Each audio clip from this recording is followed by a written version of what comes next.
Good afternoon, everyone. I am Maxine Trinidad po ulit. Going back with the question, sa magpapakalbo po,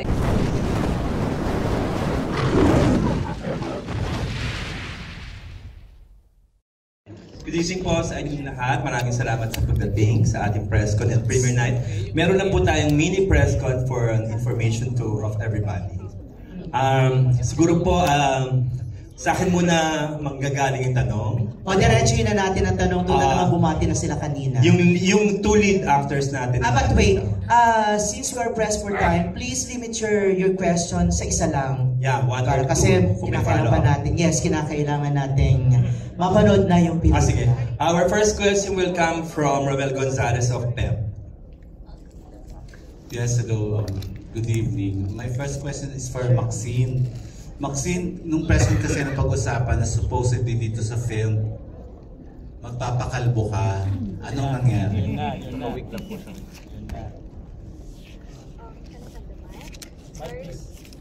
Hi, Paul. hello. It was already an original plan, but also there's like a sudden changes sa production na talagang kinakailangan na meron pa talaga akong hair kasi may kailangan pa kaming i-finalize regarding with that. So, kaya what do you call this? They accept. Okay, napag-accept na hindi na lang kakalbuhin para mas okay yung continuity. Thank you. And for my last question is for Mr. Jeffrey Santos. Yes, Mr. Santos. Kasi pansin namin, madami kang kasamaan ditong medyo kabataang artista. And you were once a very popular teen actor. So itong mga kabataang artistang ito, anong masasabi mo? Meron bang attitude or mababait namang katrabaho? Lahat. And anong payo mo sa kanila? Well, hindi naman lahat kami magkakasama sa eksena. So the actors and actresses that I acted with, collaborated with, ang isang eksena naman talaga yung sa collaboration, di ba? So hindi gaganda ang eksena kapag yung mga kasama mo sa loob, hindi umaarte ng maganda. So sa nakikita ninyo sa pelikula mamaya, lahat ng eksena namin are well executed. So I could very well say, with all confidence, na lahat ng co-actors ko dito are more than great pagdating sa acting. Advice mo sa Just mga young keep your feet down, yun lang. Just keep yourself grounded, yun lang. Ayun. Thank you and congratulations. Salamat po, Mr. Gonzalez. Next, Mel. First time nung kilala. Mel? We have a question from Jojo Panaligan of Rider.ph. Jojo, where are you? There. Congrats everyone. My question goes to Martin and Paolo. Ano yung na-realize nyo sa pagpupulis nung ginagawa nyo na kumpara sa nung binabasa nyo pala ng script? Siguro after kong gawin yung movie, mas na-realize ko yung kung gaano kalaki yung isinasakripisyo ng mga pulis. Kasi isipin mo yung oras nila sa pamilya nila, isimula nang pumasok pa lang sila sa pagiging pulis, yung training na pinagawa nila physically nakakapagod. Tapos yung sakripisyo na may hiwalay sila sa pamilya nila. And yung commitment na ibibigay nila, yung buong buhay nila para sa bayan, para sa kaligtasan ng bayan. So, isang malaking bagay yun. Isang malaking commitment yun. Siguro ako nagkaroon po kasi ako dito ng na eksena na, well, hindi naman siya spoiler. Pero ng eksena with a mom, played by Tita Charmaine. So, it was a very heartfelt scene, and ang natutunan ko doon is, every time na umuwi itong mga public servants natin, lumalabas sila, they're sacrificing their own lives, di ba? Para makatulong sa iba. Ang pinaka tumatak sa akin is yung takot mo na hindi ka makauwi sa pamilya mo, na naghihintay sa'yo. Yun siguro sa akin. Thanks. Ang last question ko kay Mark. Mark, na-miss mo ba anong na-miss mo sa paggawa ng pelikula since comeback movie mo to, no? At saka tuloy-tuloy na ba to for you?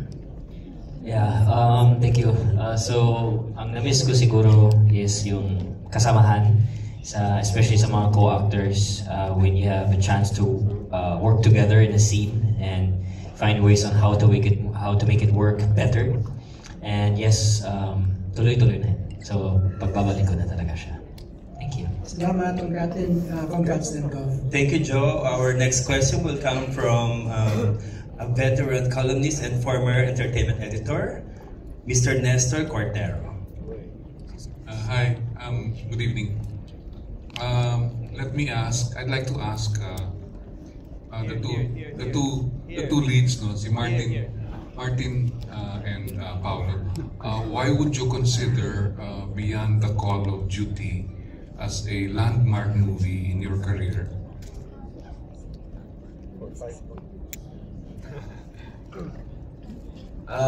Siguro ako sa career ko kasi madalas mga edgy roles, mga nakuha kong roles, mga kontrabida roles.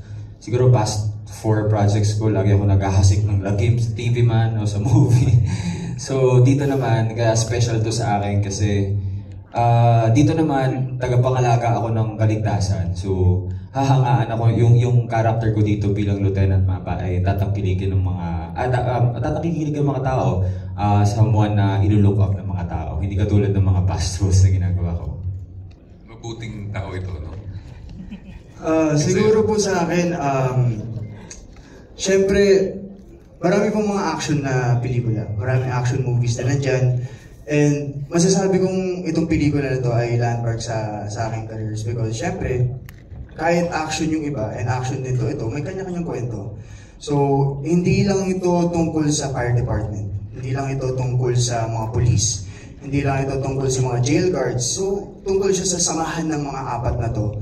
At kung paano sila magtulungan laban sa yung mga maging challenges ng mga bida dito sa pelikula. Ayun. Si Director JR, ang laki ng cast ng movie mo, no? So, how were you able to gather this big cast? At saka, anong challenge ng producing, directing a movie with such a huge cast? Okay. I would like to take this opportunity to all of the supporters, especially from Philippine National Police, former GPNP Romel Francisco Marbil, sir, and the OLCFI, PNP of OLC Foundation Incorporated.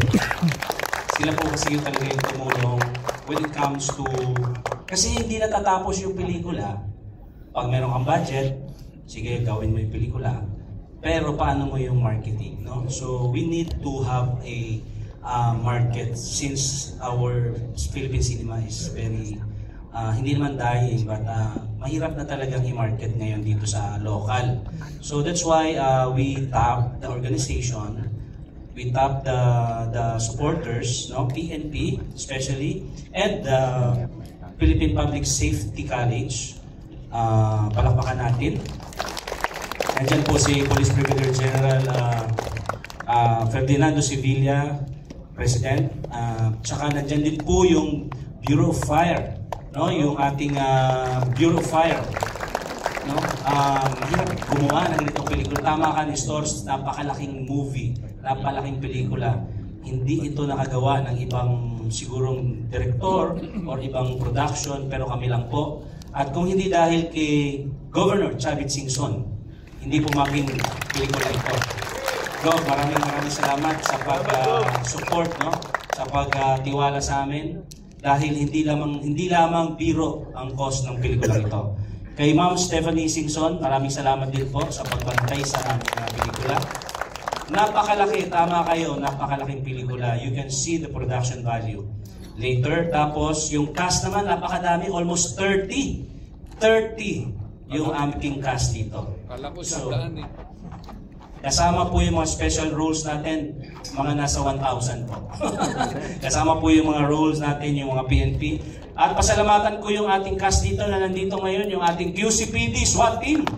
Andyan sa likod, sila po ay ang team din Ricky Mapa. Isang tayo lang naman dyan. Okay, dito po yung team leader nyo. Ikwento ko lang ng konti lang.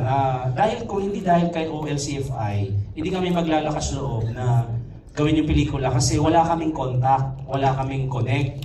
Hindi namin alam kung paano ipanood dito sa kapulisan.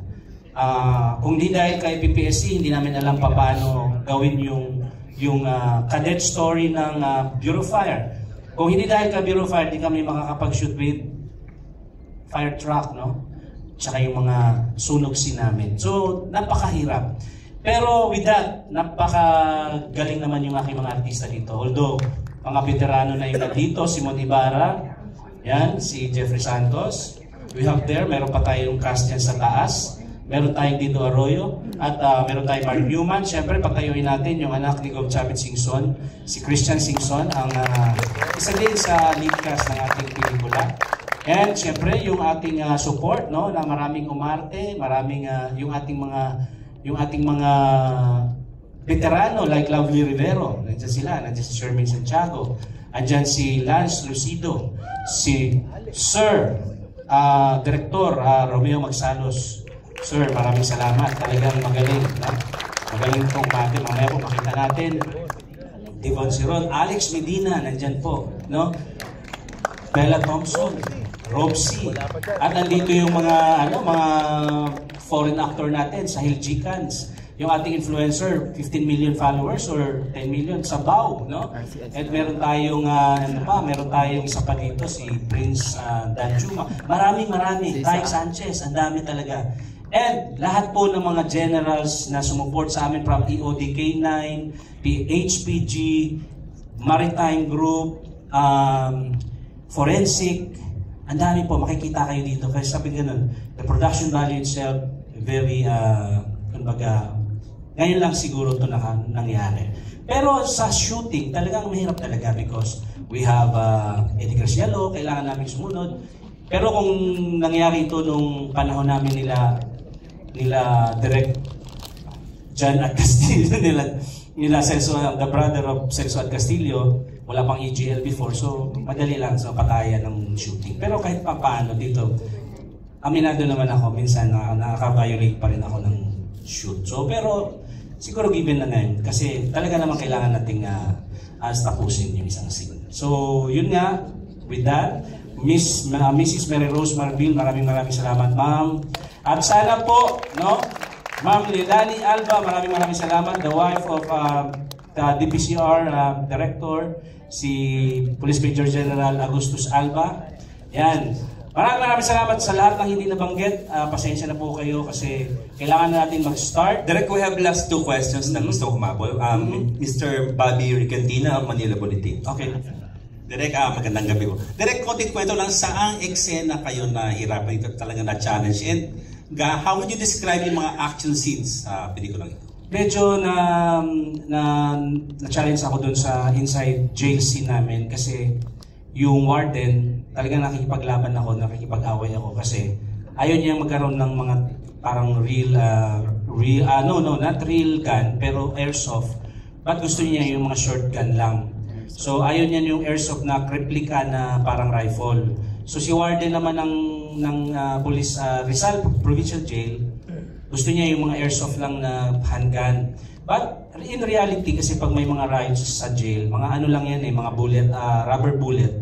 Pero shotgun pinayagan niya kasi parang nasa makatotohanan daw yun. So very challenged ako doon sa, tsaka yung yung habulan namin sa dagat, medyo napaka-challenge. Tsaka yung actual na yung time constraints. This film na makikita po ninyo ay marami pa pong improve, but this film is good ngayon. Pero ang showing po natin ay nausog po tayo ng konti, no?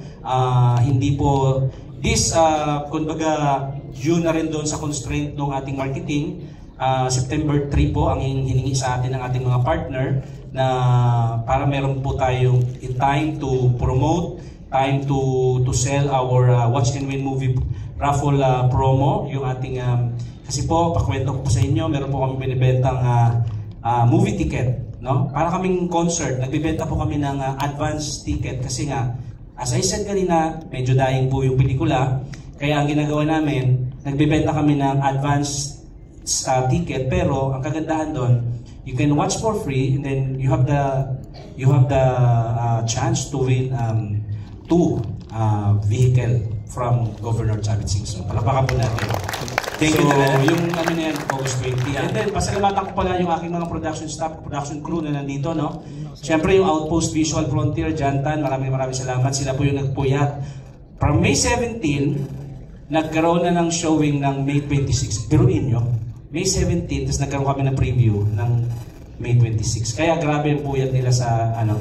Lahat po ng cast, maraming salamat sa Eros Imperial, Manse, Marlon Manse. Maraming salamat sa inyong lahat. And thank you. Yeah. Before the last question, Maxine, ito yata ang pinakamalaki mong pelikula so far. Anong pakiramdam? I am very blessed and this is very unexpected. Sa pagkakaalam, para kung malaman ko na lahat, I auditioned for this role. Hindi ko makakalimutan, I was number 69 that time. Umahul ka. Yes. Because I was like, this type of movie is something that a dream come true. Kasi po, ako po ay nanggaling sa pamilyang pulis. At alam ko yung sakripisyo na binibigay, lalo na ng tatay ko. Nagtataka ako bakit hindi ko sila kasama sa Pasko. Kasi mas inuuna nila yung public safety ng bayan. And that is something na talagang, sabi ko, kaya pala nagsasaludo yung mga tao. It's for a reason. They earned that salute. So for me, playing the role that will strengthen the integrity of the PNP, it's a really dream come true. Dapat ba mag-enroll ka sa PNP dati? Or nag-artista ka na? Stop. I actually took the Philippine National Police audition test, cadetship audition test, and I passed. But for me, I asked for God's sign. Kaya pala hindi ako tinuloy maging kadete para pala i-portray ang buhay ng isang kadete. Andito ka naman sa Beyond Call of Duty. Yeah, si Martin, ano masasabi mo sa co-actors mo, Paolo and Maxine, dahil first time nyo yata nagsama-sama? And nagbago ba ang impression mo sa kapulisan nung ginampanan mo ang role na? Impression mo na sa mga... First time ko makawork si Maxine, first time ko makawork din si Paolo. So, masaya naman tayo sa set. Very professional and napakahusay nila. Lahat naman kami dito nagtutulungan para pagandahin yung eksena. Minsan may mga challenges sa set, ganyan. Pero we see to it na gawing authentic yung pag-portray namin dito sa mga roles na ginagampanan namin. Sa mga kapulisan, kung paano nagbago. Ever since naman ako, mataas ang respeto ko sa mga pulis. Pero matapos itong movie na to, mas lalo pa. Kasi yun nga, tulad ng mga nabanggit ko kanina yung sakripisyo na ibinigay nila. So yun, salamat. Pagsalitain na natin si Tyke Sanchez. Is this your first film? Magpakilala ka muna sa amin. For the information of everyone. Hello po, ako si Tyke Sanchez. Well, this is my first film na ginampanan ko as a supporting role talaga. Ayun po. So you're from TV5? Yes po. Okay. Advance ako nito. Hindi pa na dapat i-announce. Yeah. Ano si Jeffrey ng TV5? Surprise! Anyway, last question na from Cesar Batingal of Net25. Question po for Direk. Direk, may changes po ba sa mga programs ng Beyond the Call of Duty now, the PNP sa new leadership?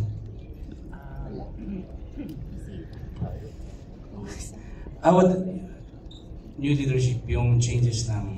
Yes po, sa mga... Ayan pa, yung support po na magagaling naman sa bagong liderato. Wala naman, walang changes yung support kasi una-una, very highly endorsed ito ni Chief PNP, no? Ni former Chief PNP Marbil, Romel Francisco Marbil, sir, in-endorse niya talaga to. At lahat po ng nasa command group, alam po yung pelikulang ito. Kaya I think susundan po nila yung support na yon. Kaya kami naman sa side ng Pinoy Flix, talagang nakausapin din namin yung mga bagong namuno na sana po ma-support. Kaya ikot kami from this June middle. Ikot kami sa buong Pilipinas, lalo na sa mga regional office ng PNP. Dadalhin ko yung mga cast ko and then mag-promote kami sa lahat ng regional directors. Yun, I think wala namang. May last question na lang po. 90s, 80s, kahit yung early 2000s, talagang boom po yung Pinoy action films. Then, mga action stars talaga. Sa tingin niyo po sa new generations right now, meron na po ba tayong masasabi mabubuhay po muli ulit ang action movies? Sa ano natin, iba na kasi yung dati, iba yung mga nagawa ng ating mga action stars. Iba yun eh. So kanilang era yun. Ngayon, new era naman. So sa tingin ko, kaya na ng kahit sino, basta artista, kaya magkapalit yung role mo. Yan lang, thank you. May bonus question daw po, direct one last from Joey Austria. My question goes to Christian Louis Singson. So this is not your first time sa acting project mo, no? And then you carry the surname Singson. Any pressure na patunayan na magaling din pagdating sa acting ang mga Singson, not only sa politika, sa business? Yeah, actually when it comes to my last name, I don't take it for granted. So like I can start from nag-start ako sa Provinciano kay Coco Martin na supporting role naman. Hindi ako na brag or bigyan niya ng malaking role if whatever opportunity comes to me like this one.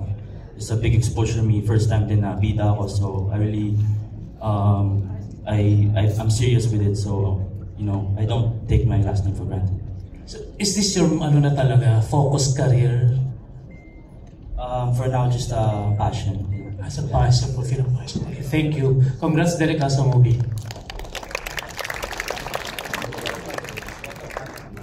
Okay, so before we wrap up the question, the Q&A, you have something to say about Derek? Okay, so I'm with my screenwriter. The story is story and directions by yours truly, and then syempre po yung aking screenwriter si Eldrin Veloso. Salamat din ako sa kanya kahit nag-aaway kami na ba't ganito yan. But anyway, kasi syempre yung mga screenwriter hindi nila alam yung lalo na sa mga police story. Ako kasi fascinated ako sa police story talaga. So, yeah, thank you Eldrin for your patience dun sa mga revisions, no? For how many revisions we have. And thank you so much, ma'am, sir. Lahat ng mga VIP guests natin, mga bisita, sana po panoorin po natin ang ating pelikula. Ngayon po, mag-enjoy kayo, sit back and relax dito sa ating pelikula. Thank you in behalf of all the cast and crew ng aking ng Pinoy Flix. Maraming salamat sa inyo po. Thank you. Derek, please, photo op muna.